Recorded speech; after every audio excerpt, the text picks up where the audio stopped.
मित्रों, हमारे जीवन में विधि के विधान का बहुत बड़ा महत्व है। जो हमारे भाग्य में लिखा है वह होकर ही रहता है।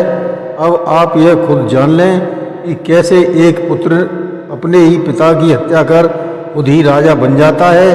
फिर बात यहीं खत्म नहीं होती। वह राजा राजमद में अपनी ही सगी माँ से विवाह करता है, जिससे उसे कई पुत्र हुए।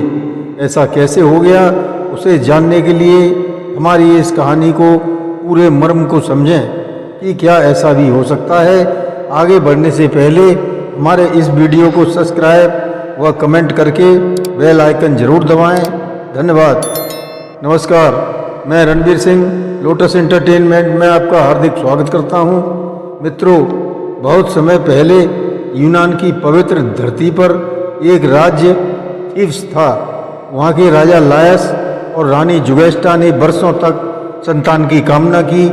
जब अंततः उन्हें पुत्र रत्न की प्राप्ति हुई तो उन्होंने भव्य उत्सव का आयोजन किया, परंतु इस खुशखबरी के साथ ही एक भयावह साया उनके जीवन में मंडराने लगा। आज दरबार के पुजारियों और राज ज्योतिषियों ने बताया कि नवजात शिशु के भाग्य में लिखा है कि वह एक दिन अपने पिता की हत्या करेगा और अपनी ही माँ से विवाह करेगा। यह सुनकर राजा लायस और रानी जुगेस्टा स्तब्ध रह गए। वे बच्चे को ईश्वरीय श्राप मान बैठे। पुत्र के बीच प्रेम और भय के बीच झूलते हुए एक कठोर निर्णय लिया। शिशु को एक दासी के हवाले कर दिया गया, यह आदेश देकर कि इसे जंगल में जाकर किसी पहाड़ी पर छोड़ाए, वहाँ जहाँ मृत्यु निश्चित हो। नन्हे शिशु के पैरों में कीलें ठोंक दी गईं ताकि वह कभी भाग न सके। लवलवान और तड़पता हुआ वह बालक, जिसे बाद में संसार उसे ओडिपस के नाम से जानेगा, एक सूनी पहाड़ी पर छोड़ दिया गया। पर भाग्य की चाल सबसे अनोखी होती है। उस बालक को एक गड़ेरिया मिला जो पास के राज्य कोरिंद से आया था। उसने उस बालक को देखा, चारों ओर से कराहता, आंसुओं में डूबा, परंतु जीवित था। गड़ेरिया ने उसे अपने राजा और रानी के पास पहुंचाया, जो वर्षों से संतानहीन थे। उस बालक को देखकर वे प्रसन्न हो उठे और उसे पुत्र के रूप में पालने का निर्णय लिया। ओडिपस बड़ा हुआ। कोरिंद के राजमहल में उसे बताया गया कि वह इन्हीं राजा रानी का पुत्र है। आगे चलकर वह युवक तेज और बुद्धिमान बना, लेकिन अज्ञात अतीत की छाया उसका पीछा कर रही थी। एक दिन किसी भोज में जब ओडिपस को ताना मारा गया कि उसे पाला गया है, तो उसका मन विचलित हो उठा। सत्य जानने की उत्कंठा उसे खींच ले गई डेल्फी के प्रसिद्ध मंदिर की ओर, जहाँ देवता अपोलो की वाणी सुनी जाती थी। वहाँ की भविष्यवाणी ने उसका मन हिला दिया, किंतु अपने पिता की हत्या करेगा और अपने माँ से विवाह करेगा। ओडिपस भयभीत हो गया। वह पॉलीबस राजा और नेलोपी रानी को ही अपना माता पिता समझ रहा था और उन्हें हानि पहुंचाने की कल्पना मात्र से ही वह कांप उठा। उसने कोरिंद राज्य को छोड़ दिया, यह सोचकर कि वह अपने भाग्य को टाल देगा, परंतु यह निर्णय उसकी नियति के और करीब ले जा रहा था। रास्ते में एक तंग मार्ग पर एक रथवाले से कहासुनी हो गई। क्रोध में आकर ओडिपस ने रथवाले और उसके साथियों की हत्या कर दी। उसे क्या पता था, वह मरने वाला व्यक्ति कोई और नहीं, उसका जन्मदाता राजा लायस था, जो डेल्फी से लौट रहा था। ओडिपस ने अनजाने में ही नियति का पहला चरण पूरा कर दिया था। आगे बढ़ते हुए ओडिपस थीव्स पहुंचा। उस समय नगर एक भयावह संकट में था। कल से राक्षसी स्नेक्स ने रास्ता रोक रखा था। वह यात्रियों से एक पहेली पूछती और उत्तर न दे पाने पर उन्हें मार डालती। ओडिपस ने स्नेक्स की पहेली का उत्तर दिया और खुद बुद्धिमत्ता से पराजित होकर स्वयं को नष्ट कर लिया। उसने थीव्स के लोग उल्लासित हो उठे और उन्होंने ओडिपस को अपना नायक माना और फिर उसे राजा बना दिया। उसकी पत्नी बनी रानी जुगेस्टा। यह वही जुगेस्टा थी जो लायस की जन्मदात्री माता थी।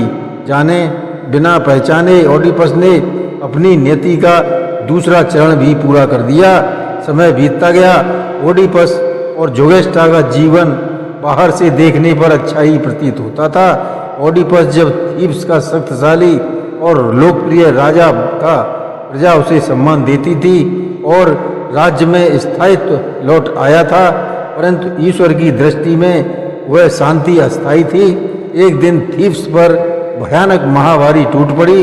लोग बीमार पड़ने लगे, पशु मरने लगे और फसलें सूखने लगीं। पूरे नगर में मृत्यु की छाया फैल गई। ओडिपस व्याकुल हो उसने डेल्फी के मंदिर में दूत भेजा, यह जानने के लिए कि यह आपदा क्यों आई है। तब पुजारी ने बताया, राजा लायस के हत्यारे को दंडित किया जाए, तभी यह महामारी खत्म होगी।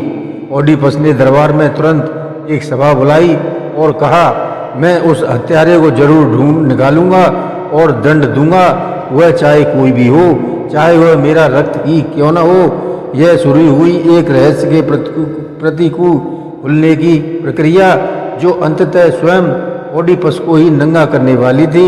फिर उसने थीब्स के पुराने भविष्यवक्ता टेरिसियस के बुलाया। वह एक महान आत्मा था, उसने बहुतों को सही मार्ग दिखाया। जब ओडिपस ने पूछा तो उसने मौन धारण कर लिया और ओडिपस ने उसे बहुत समझाया। जब वह नहीं माना तो ओडिपस ने उसे बहुत अपमानित किया। तब टेरिसियस बोला, जिसे तू ढूंढ रहा है वह तू स्वयं है, कोई लायस का हत्यारा है। पूरा दरबार स्तब्ध रह गया। ओडिपस ने उसे झूठा कहकर दरबार से निकाल दिया, परंतु उसमें संदेह की चिंगारी जल चुकी थी। धीरे धीरे वह उन सभी से मिलने लगा जो राजा लायस की हत्या के समय साथ थे। तब उसे पता चला कि एक गडेरिया था जो हत्या के बाद एक शिशु को लेकर कहीं गया था। तब उस गडेरिया को बुलाया। जब वह वृद्ध गडेरिया दरबार में पहुंचा तो ओडिपस ने उससे प्रश्न किए तो वह कांप उठा। ओडिपस ने उसे आदेश दिया, सत्य कहो चाहे जान चली जाए। वृद्ध ने सिर झुकाकर कहा, राजा, बरसों पहले तुम्हें मुझे एक नवजात शिशु के रूप में सौंपा गया था। तुम्हारे पैरों में कीलें ठोंकी गई थीं ताकि तुम चल न सको। मैं तुम्हें मारना नहीं चाहता था, इसलिए मैंने तुम्हें कोरिंथ भेज दिया। ओडिपस की आंखें फटी की फटी रह गईं। उसने फिर से पूछा, क्या मैं राजा लायस और रानी जुगेस्टा का पुत्र हूँ? उत्तर था, हाँ। अब सारे टुकड़े जुड़ चुके थे। उसने ही अपने पिता की हत्या की थी और अपनी माँ से भी विवाह किया था। वह पिता भी बन चुका था अपने भाइयों का। जब रानी जुगेस्टा को सत्य का आभास हुआ तब पहले तो उसने विश्वास नहीं किया। उसने ओडिपस को रोकने की कोशिश की। सत्य कभी जानलेवा होता है, अंत में सत्य के आगे सब कमजोर पड़ जाते हैं। अंततः वह सच को स्वीकार न कर सकी और महल के भीतर भाग गई और कक्ष में जाकर फांसी लगा ली। महल में कोलाहल मच गया। ओडिपस दौड़कर गया और देखा अपनी माँ और पत्नी को, जो मृत अवस्था में फंदे पर झूल रही थी। उसके बाद ओडिपस ने अपने वस्त्र फाड़े और जुगेस्टा के गहने लिए और अपनी आंखें खुद ही फोड़ डाली, क्योंकि मैंने उस सच्चाई को नहीं देखा जिसे देखना चाहिए था। मुझे अब अंधकार में ही जीना होगा। और रक्त में डूबा और अंधा वह एक राजा नहीं था, अब वह एक फकीर बन चुका था।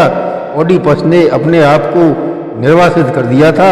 वह बरसों तक भटकता रहा और ढूंढता रहा अपने मन की शांति को, लेकिन सब व्यर्थ था। अब उसे अपने कर्मों का मूल तो चुकाना ही था।